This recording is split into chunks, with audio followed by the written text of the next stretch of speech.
We're tracking election results from multiple key races in Washington and around the country. Yeah, there are thousands of ballots left to be counted, and many races are still too close to call this morning. We have team coverage on the day after the election with Savannah Welch live in Renton at the King County Elections Office, where ballots should be arriving any minute now, more to be processed. But first, let's check in with Drew Andre in Seattle, where Bruce Harrell has a lead over political newcomer Katie Wilson in the race for mayor.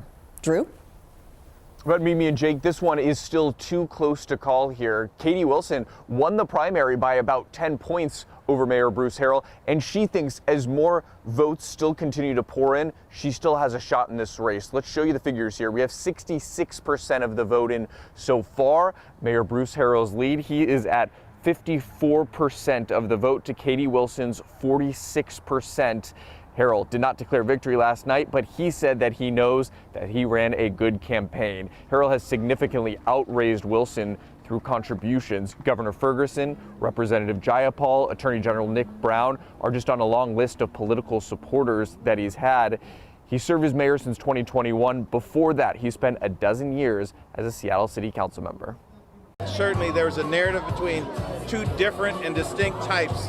You know, we think we ran a stronger platform. We think we're more experienced and qualified for this job, and we'll see how the vote count plays out, but I'd rather be where we are than where she is right now. I think if you saw what happened with the primary, right, we started out a little over 46 and we ended up at almost 51. So we're definitely expecting the later ballots to trend in our direction and are hopeful for a good result when everything's counted.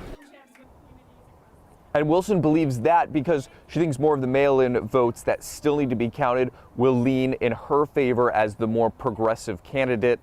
Despite being down, Wilson was optimistic as she addressed a few hundred supporters at her Beacon Hill watch party. Now, more votes will be flooding in this afternoon, but these candidates believe that it could take several days before we get our official results. Back to you. Thank you, Drew. Let's check in now with Savannah, who's in Renton. She's following the race for King County Executive, where two longtime county leaders are locked in a tight race. Savannah?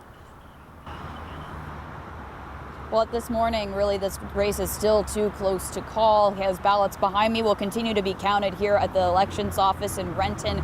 Current council members Claudia Balducci and Gurmai Zaharai, they're both neck and neck after that first ballot drop, with Zaharai holding about a 2-point lead, right around 50% of the vote. Zaharai went into election day as the front runner. He also raised more money, about $1.2 million compared to Balducci's $916,000.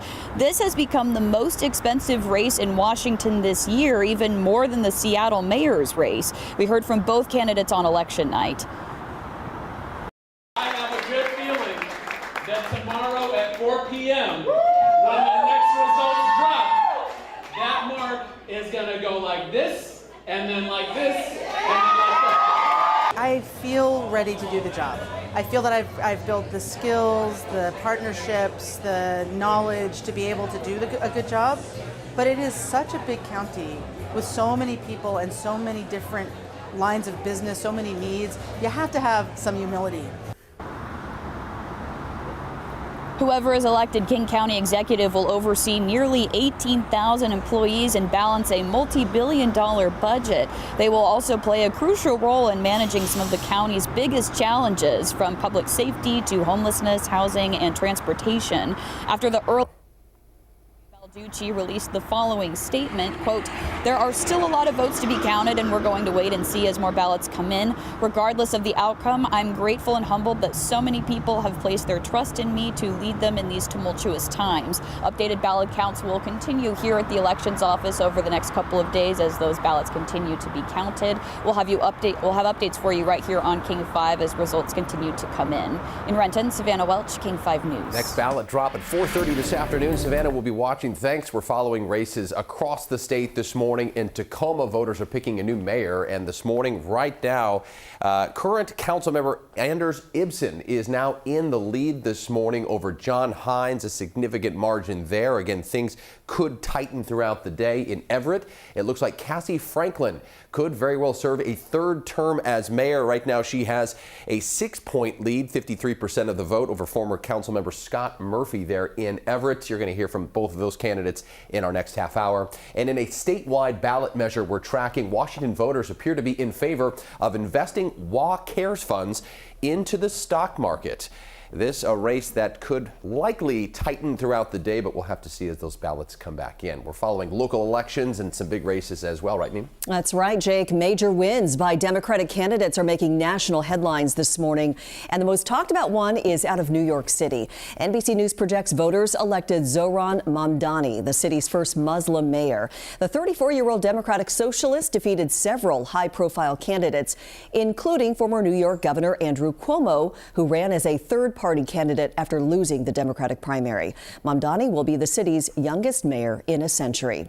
Democrats also celebrated big wins in two key governor's races. In Virginia, former Congresswoman Abigail Spanberger made history as the state's first female governor. And in New Jersey, Mikey Sherrill defeated Republican Jack Ciattarelli, who had the backing of President Trump. Coming up later this hour, the results of California's Proposition 50 and President Trump's response to the election results. And for the full list of local election results, you can text the word results to 206-448-4545. We'll send you a link to all of our coverage.